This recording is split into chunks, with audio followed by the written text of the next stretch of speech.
Hace apenas 3 meses, un 18 de octubre, se dio en Chile un estallido social. Como siempre, la gente joven, en el país donde se hacía gala de que el neoliberalismo había triunfado. En el país que el Fondo Monetario utilizaba como espejo de todos los bienestares que producía el modelo del neoliberalismo. Y resulta que subieron 30 pesos el metro y la gente dijo, no vamos a tragar, porque en verdad no son 30 pesos, son 30 años tomándole el pelo a la gente. Y el estallido se caracterizó porque no golpearon los bancos, no golpearon los McDonald's, no golpearon las aseguradoras, sino que prendieron fuego al metro, que era su casa, que es una suerte de decir que quemamos las naves. El poder se asustó, porque cuando el pueblo está en la calle, el poder se asusta y se pone en marcha un proceso constituyente que está ahora mismo en discusión. He podido estar allí, escuchando a la gente, acompañando a las manifestaciones en la calle, en Valparaíso y en Santiago, respirando esos gases tóxicos con los cuales los carabineros quieren desanimar a ese pueblo. Pero no van a poder, porque aquello recuerda mucho a elementos de la transición española y a elementos de las revueltas árabes y del 15M, de un pueblo que se cansó de estar cansado. Chile ha despertado, igual que ha despertado México, igual que ha despertado Argentina, igual que no van a permitir que le roben la democracia en Bolivia y en Brasil. El continente está recuperando una ola de esperanza. Tiene la palabra Juan Carlos.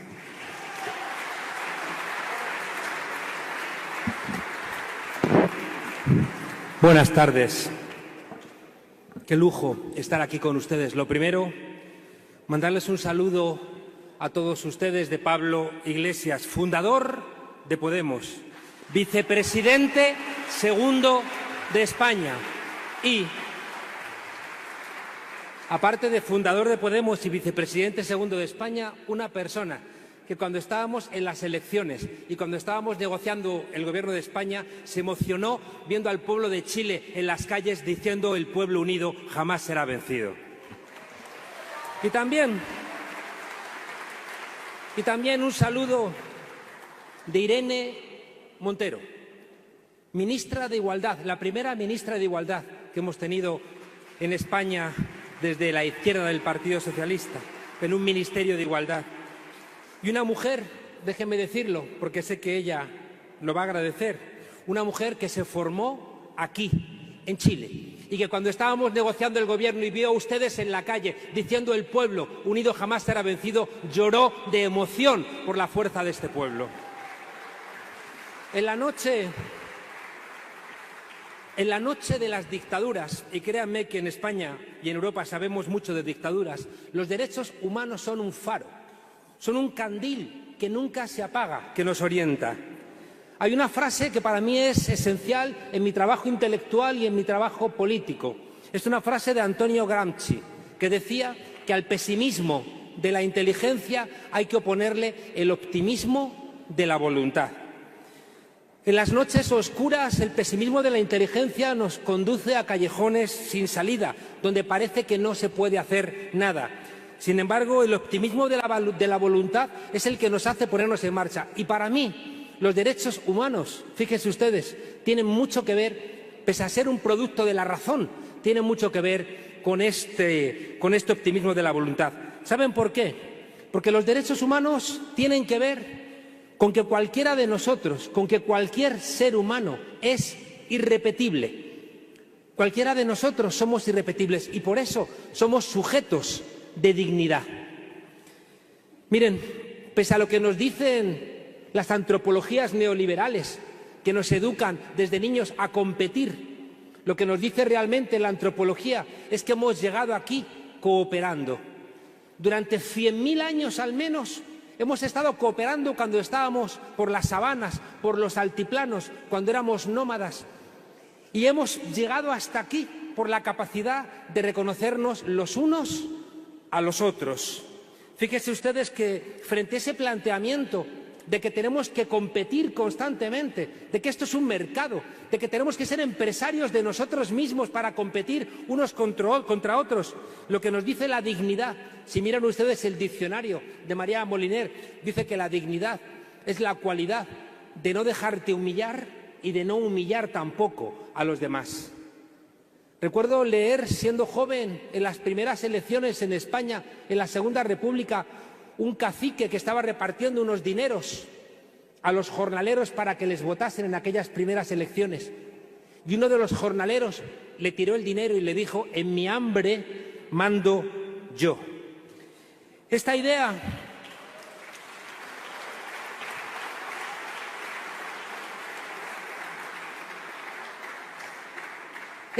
de la dignidad tiene estas dos miradas.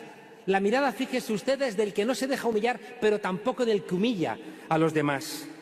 Veo en las librerías de Santiago de Chile, invariablemente, que los libros que constantemente existen o la gente que los vende en la calle, crecen constantemente los libros de autoayuda.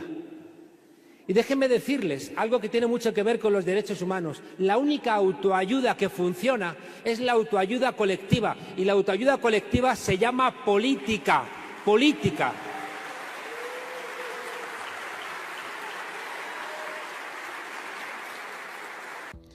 Tomando una frase de Romain Rolland, Gramsci repitió muchas veces aquello de que al pesimismo de la inteligencia hay que ponerle el optimismo de la voluntad. Es verdad que el modelo neoliberal, ese que nos quiere empresarios de nosotros mismos, tiene muchas balas.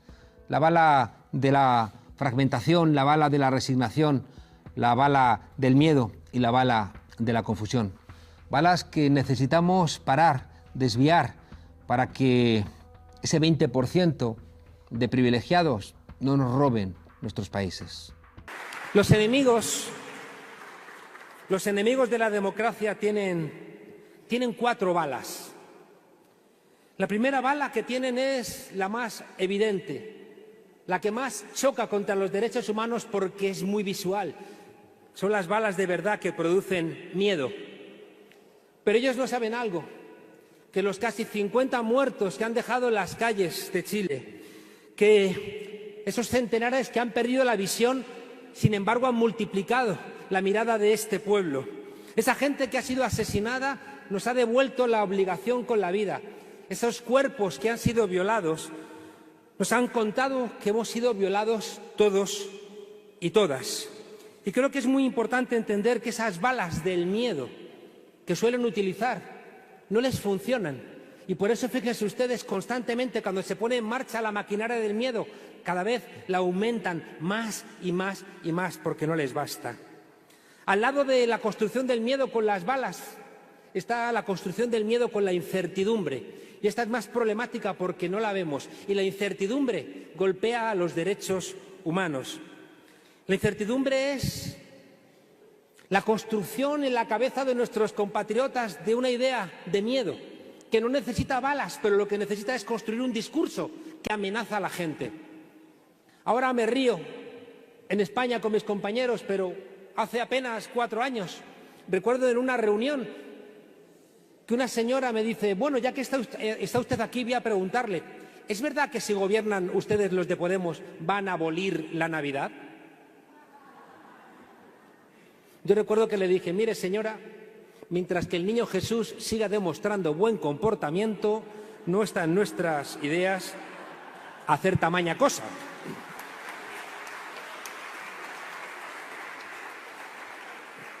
Cuidado con la construcción de incertidumbre, porque las personas que de repente tienen un horizonte de incertidumbre están llenas de miedo y tienen más facilidad para escuchar los discursos autoritarios. La segunda bala es las balas que nos fragmentan, las balas que nos dividen. Y amigas y amigos, qué bien que nos dividen. Y cuidado, porque este pueblo dividido le va a entregar a Piñera el gobierno con apenas el 20 o el 25% de los votos. Muchas veces queremos ser cabecita de ratón antes que cola de león. Y fíjese que empezamos a fragmentarnos y dices: hay una izquierda loca, y otro dice: no, pero hay una izquierda traidora, no, pero hay una izquierda de salón, no, pero hay una izquierda del gulag, no, pero hay una izquierda del caviar. Y seguramente todas tienen su parte de razón, pero les insisto, divididos, con el 20 o el 25% de los votos, gobierna la derecha. Y no gobierna para las mayorías, gobierna para esa minoría.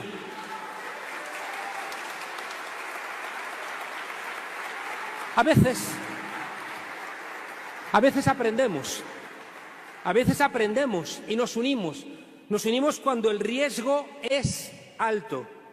También nos unimos cuando hay liderazgos virtuosos, pero cuidado, a los liderazgos virtuosos hay que escucharlos, hay que verlos, porque estoy convencido de que entre esos pingüinos que decía el senador Navarro hay muchos Salvador Allende y también, sobre todo, Salvadoras Allendes. Escuchen, escuchen.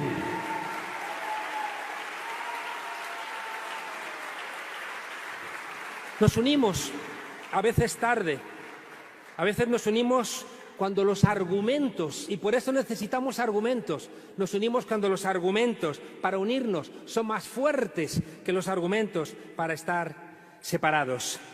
Así que tienen la bala del miedo, tienen la bala de la fragmentación, tienen una tercera bala muy jodida, y es la capacidad que tienen de confundirnos.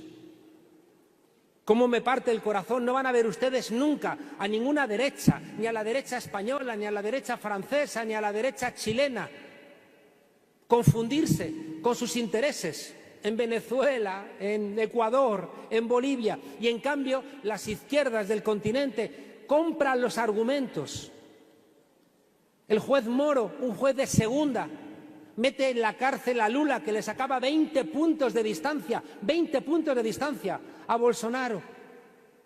Y dice, no tengo pruebas contra Lula, pero tengo el convencimiento de que es culpable. Y Bolsonaro le gratifica esa barbaridad jurídica, haciéndole ministro de Justicia y de Interior. Y todavía hay gente en la izquierda que dice, Lula habrá hecho algo. Y a veces somos tan necios, tan obtusos, tan cegados, de que compramos los argumentos y caemos, ya digo, en esa confusión. ¿Quiénes son los buenos? Y de repente creemos los argumentos que nos dicen, cuidado, cuidado, que te van a abolir la Navidad, que te van a estropear tu pensión, que van a quitar el trabajo, que van a convertir esto en Venezuela. Y hay gente que lo compra. Por eso tan importante es este seminario, donde damos argumentos para salir de la confusión. Y la cuarta bala, junto al miedo, la fragmentación y la confusión, es la resignación. Nos quieren asustados, nos quieren fragmentados, nos quieren confundidos y nos quieren resignados. Y el argumento principal de la resignación es el no se puede, no lo toques, que lo vas a estropear, no se puede hacer nada. Y ganan para su causa a los universitarios, a los profesores de economía, de derecho, que dicen, no toques nada, no se puede hacer absolutamente nada. Y como decía el compañero, tienen a los medios de comunicación entre sí. Franco murió en la cama, pero el franquismo murió en la calle, y lo mismo ocurre en Chile. Si la derecha pinochetista ha tolerado un proceso constituyente, es porque la calle ha desbordado los marcos institucionales, ha quebrado aquello que decía Huntington, de que los procesos de cambio nunca pueden ir más allá de la institucionalidad vigente. Pero el pueblo cansado, ese pueblo que ha quemado sus naves, ha dicho que quiere ir mucho más allá. Y pacten lo que pacten los partidos, va a ser en la calle, va a ser en el plebiscito, va a ser en las discusiones que se van a reproducir en los barrios y en las ciudades, donde realmente se va a tomar la medida del proceso constituyente que está arrancando en Chile. En una ocasión un cura que venía de la teología de la liberación, esa iglesia que nacía del Concilio Vaticano II y que renovó tanto el pensamiento político progresista. Y un día me dice, Juan Carlos, tú no tienes ni idea de la historia verdadera de Abraham. Digo, pues yo me he leído la Biblia y más o menos me la sé. Abraham, el que hizo el pacto con Dios, ese hombre tan obediente. Me dice, no tienes ni idea, te la voy a contar yo, cuéntame. Y me dice, noche cerrada en la ciudad de Ur, al lado de Galilea. Están durmiendo y en casa de Abraham se oye una voz profunda, cavernosa, de ultratumba, que dice, Abraham, despierta a tu hijo Isaac, llévalo al bosque y allí lo vas a sacrificar. en señal de amor a Dios Todopoderoso. Sara, llorando, le dice a Abraham: no escuches a Dios. Y Abraham, siempre tan obediente, le dice: levanta al niño. Decía Saramago que lo único sensato que tenía que haber hecho Abraham es mandar a paseo a Dios, pero bueno, era tan obediente. Sara va a la habitación del niño, lo despierta y el niño: ¿qué pasa, madre? Dice: ve con padre al bosque a un sacrificio. El niño se pone la camisita y va con el padre. Por el camino le dice: padre, ¿y la bestia para el sacrificio? Dice: ya vemos ahora. Llegan a un claro y pone allá al niño, le quita la camisita, saca el puñal y cuando está a punto de descargárselo en el pecho, se oye una voz profunda, cavernosa, de ultratumba que dice: Abraham, detente. Ya has demostrado tu amor por Dios Todopoderoso. Guarda el puñal y regresa a casa con los tuyos. Abraham, siempre tan obediente, se guarda el puñal, se enrumba hacia su casa y el joven Isaac se incorpora y dice: si no llego a aprender para ventrílocuo, este loco me asesina.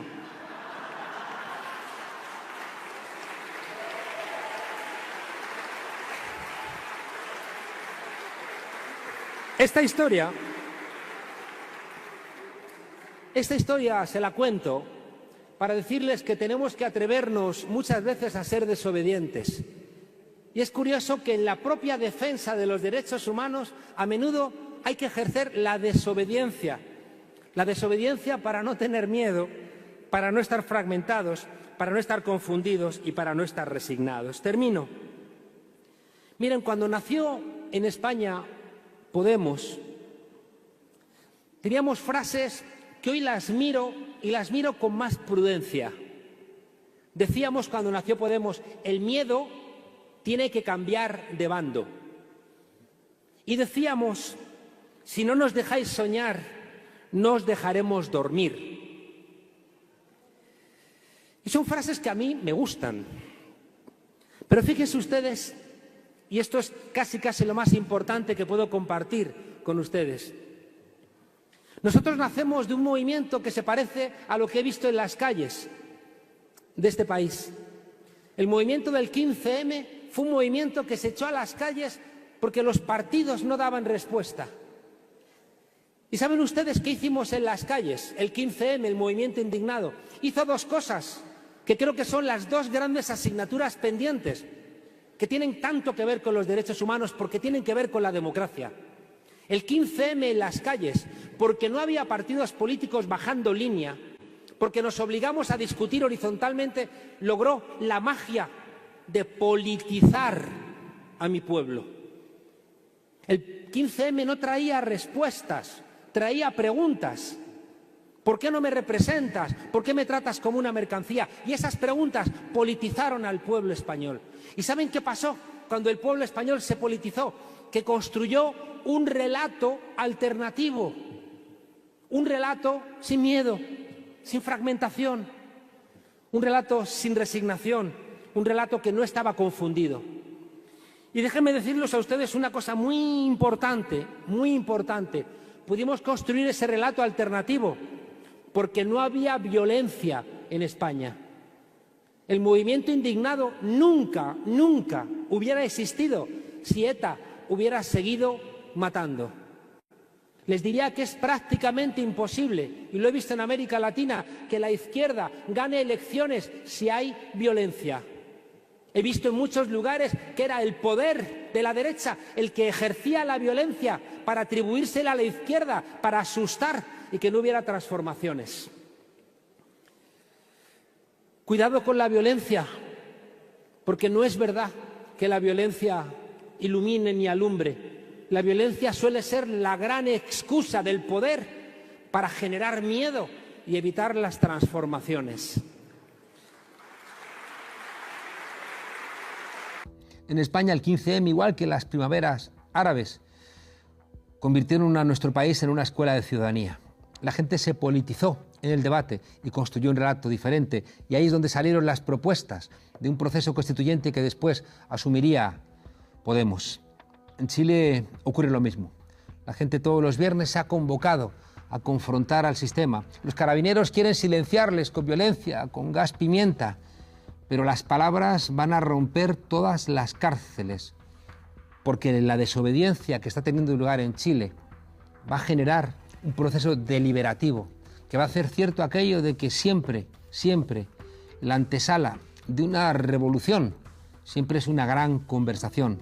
En marzo están amenazando los poderes con enormes cotas de violencia. Y lo que va a ocurrir en marzo, sobre todo, es que van a haber bibliotecas y bibliotecas de propuestas para caminar hacia un Chile que abra otra vez sus grandes alamedas. Tengo que celebrar profundamente este seminario y a ustedes que estén aquí con ganas de aprender, de estudiar, de hablar. Miren, las fuerzas de progreso siempre hemos estudiado mucho. Y por eso, fíjense ustedes, desde el siglo XIX, cuando había gente que iba a alfabetizar, nos mataban, porque los poderosos nunca han querido que el pueblo supiera leer y escribir, y mucho menos que estudiara Derecho, que fuera a las universidades. Tenemos la obligación de estudiar. Los procesos constituyentes son escuelas de ciudadanía. Los procesos constituyentes, cuando nacen de abajo, se convierten en eso que les dije que era el 15M, una enorme escuela de ciudadanía horizontal, donde nadie baja línea, donde todos aprendemos conjuntamente, donde todos nos politizamos y donde todos, al tiempo que estamos construyendo la nueva Constitución, nos estamos convirtiendo en verdaderos ciudadanos y ciudadanas. Eso implica, fíjense ustedes, que tienen que mimar el proceso constituyente. Porque el proceso constituyente, cuando nace de la discusión de abajo, entronca con ese optimismo de la voluntad, que entronca con nuestra condición cooperativa del ser humano y que entronca con la dignidad que sustentan los derechos humanos. Los gobiernos tienen que estar de nuestro lado. Votar, y se lo digo yo, que he montado un partido, votar muchas veces duele, pero no votar muchas veces mata. No piensen ustedes que con el voto van a venir las primaveras, pero les aseguro que sin el voto no vamos muy lejos. Cuando estábamos en las calles en España, llegaron en un momento dado a reírse de nosotros. Pero cuando montamos un partido político, cuando ganamos la alcaldía de Madrid, la alcaldía de Barcelona, de Santiago de Valencia, cuando hemos entrado en el gobierno, ya no se ríen de nosotros. Al revés, al revés. Y ya no hace falta recuperar esas frases del miedo va a cambiar de bando. No, con los gobiernos hacemos leyes para las mayorías. En una semana, hemos subido el salario mínimo, hemos subido las pensiones a los abuelos, hemos subido el salario a los funcionarios, hemos hecho una ley de emergencia climática en apenas una semana. Eso le preocupa al poder, no tanto que estemos en las calles. Necesitamos gobiernos con sensibilidad popular, con sensibilidad con los derechos humanos para hacer leyes, para que las ejecuten sin miedo. Necesitamos gobiernos nuestros para que den al pueblo herramientas, para que, por ejemplo, tengamos espacios donde discutir y donde debatir, para que las televisiones no sean lugares de adoctrinamiento en el consumismo o en la fragmentación o en el miedo. Necesitamos gobiernos para que nos ayuden a que se nos quite el miedo. Necesitamos gobiernos para que abran ventanas a las esperanzas. Pero eso no va a servir para solventar todo. Necesitamos pueblo consciente y organizado. Miren lo que les digo. Pueblo consciente y organizado en las calles, acompañando a esos gobiernos que hemos elegido. La conclusión final.